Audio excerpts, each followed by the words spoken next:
Hey everyone, in this video I'll show you how to clean your vocal recordings in Pro Tools by removing silence, breaths, and unwanted noise. This is an essential step to getting a polished professional sound. Let's dive in.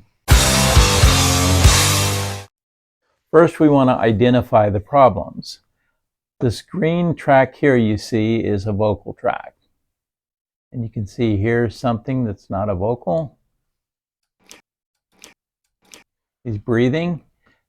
Big breath right before. It's common for people to breathe before they have to sing the next thing.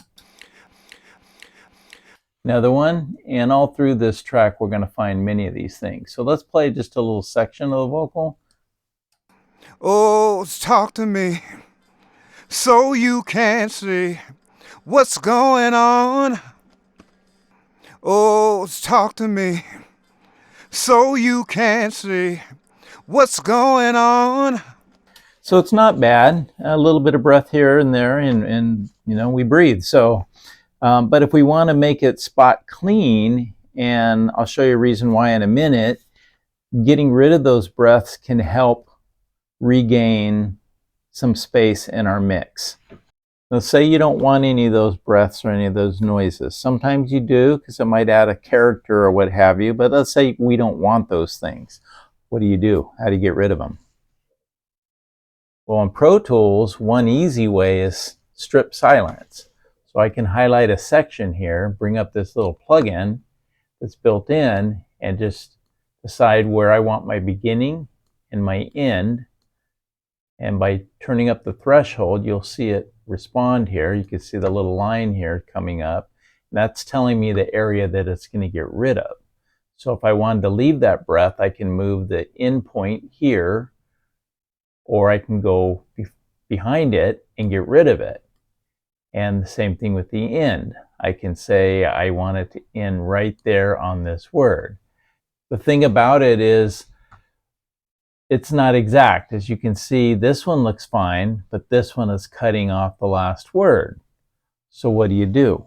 Your choice is to go ahead and say, do it. And I can play with the strip duration here, but it doesn't help either. So I can say, do it. And that's making it be separate sections. Now I could click in here, and that's a separate section. Then this is, then this is, then this is. Or, I'm going to do that. I can say strip. That's what you'd normally do. And as you can see, it got rid of everything. But it's not precise. So what do? You have to drag the areas in the front and the back to get them to your liking. So it makes it a little more cumbersome, but the results are better. And this one here, you can see I cut off the word, so it probably ends somewhere right there. And let's get rid of this plugin. And this one here, same thing. You just zoom in a little bit. The tab to the next one, let get the tab transients off. And you can see here, he comes in about there. If I go to the end, that looks pretty good. So now what I have is a little section with nothing in between. Let's hear that. Oh, talk to me so you can see what's going on. Oh, A little cleaner, right? And the big benefit of that is not only that it's cleaner sounding, but there's another thing that I haven't shown you yet that I'll show you one reason why you might want to do this, not only on vocals, but on other instruments as well. Now, before I jump in and do that, let me tell you the last thing you would do here. Normally, you would put a fade in the beginning and the end, right? Because you don't want to hear any clicks and pops. An easy way to do that is just pull up the fade tool on Pro Tools. On Pro Tools, it's Command F, and then you can control how fast you want the fade in to be. If you have a crossfade, which we don't in this case, how fast you want that to happen, and how fast I want it to fade out. I'm going to put 30 milliseconds on the front and 30 milliseconds on the back. And then I'm going to hit OK with my vocal highlighted. And now if I zoom in, let's take this one right here. you'll see there's a little fade in and a little fade out. And that just helps it sound nice and smooth and clean without getting any clicks and pops that you get.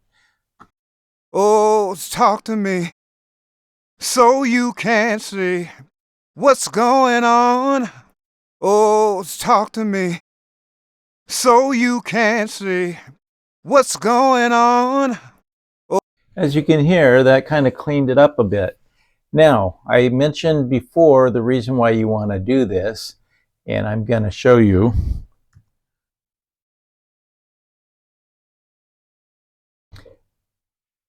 One of the main reasons why I go through and I edit the vocal like this, word by word, line by line, is not only to get rid of the breaths we don't want, the clicks and pops and little noises. I mean, the person could have been tapping their foot or all sorts of stuff.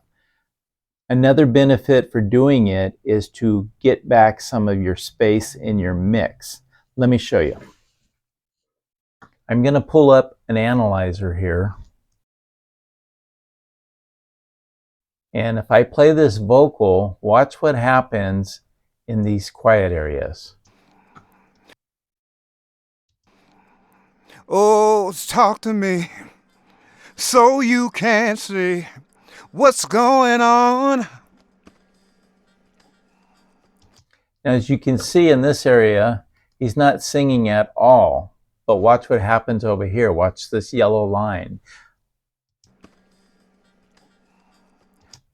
All that there is taking up sound. Now, granted, it's at minus 60 dB, which is super low. But if you have multiple instruments all doing that, guess what happens to your mix?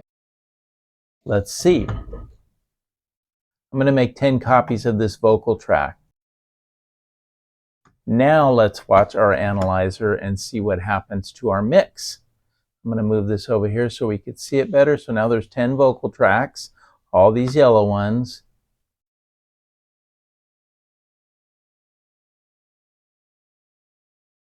Now the same area I have highlighted here, watch what happens now. See that? Look how much louder it got.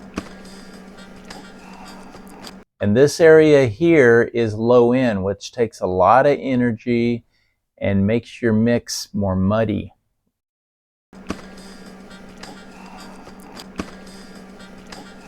See that? See how much it's increased? It increased 20 dB just by these 10 tracks. If you got a band, you got a noisy guitar, a bass hum, any of those kind of things, this is even going to be louder. This is a pretty quiet recording. It's not bad at all. You don't really see a lot of stuff going on. But if you have a lot of other stuff going on, other instruments and noises, it possibly could even be more. So here's another section of the song, and we're going to listen for the noise. I still got the 10 tracks on here, these yellow ones. And you can hear he's got his headphone bleed coming through, times 10 in this case.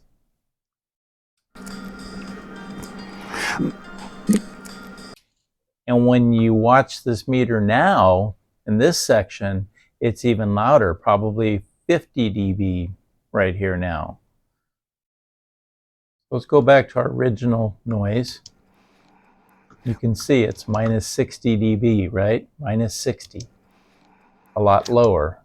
When you multiply more tracks with more things on it, whether that be a guitar, bass, drums, voices, what have you, that number is going to get higher, as you've seen. So just keep in mind, and that helps you get a cleaner mix by removing the mud that doesn't need to be there. Now there's other ways you can remove this noise too. You can use a noise gate, you can use EQ, there's different ways you can do it. You can just turn down the volume in them areas. But this is a simple, quick, easy way to do it, just cutting out the silence. That's what I normally do. Try it out, see if it works for you. And that's it. With these simple steps, your vocal will sound cleaner and more professional. If you found this helpful, don't forget to like and subscribe and drop a comment if you have any questions. Happy mixing. Marvin, oh, be some joy and pain. He opened up our mind, and I can hear him say, oh, talk to me, so you can see what's going on.